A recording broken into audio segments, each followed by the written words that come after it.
রাষ্ট্র মেরামত না করে অন্তর্বর্তী সরকার চলে গেলে কাঠগড়ায় দাঁড় করাবে তরুণ প্রজন্ম। রাজধানীর মহাখালী ব্র্যাক সেন্টারে এনডিএম আয়োজিত রাষ্ট্র সংস্কার প্রস্তাবনা শীর্ষক সেমিনারে কথা বলেন বক্তারা। তারা বলেন, বিচার বিভাগ সংস্কার ও ভোটাধিকার নিশ্চিত করা জনগণের স্বার্থে জরুরি। রাষ্ট্র সংস্কার হওয়ার পরও সংগ্রাম চালিয়ে যেতে হবে যেন ফ্যাসিস্ট আর ফিরে আসতে না পারে।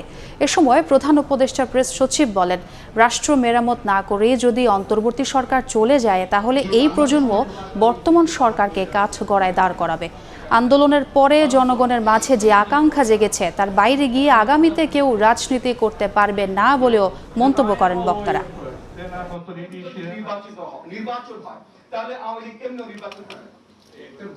আমরা এখন যেই জায়গায় এসেছি 15 বছরের একটা মহৎ একটা গ্লোরিয়াস আন্দোলনের কারণে আমরা এই জায়গাটা এসেছি, এবং আমরা কি সেই আগের জায়গায় ফিরে যাব কিনা। অনেকে বলছেন যে এত রিফর্মের কি দরকার, আপনারা ইলেকশন দিয়ে চলে যান।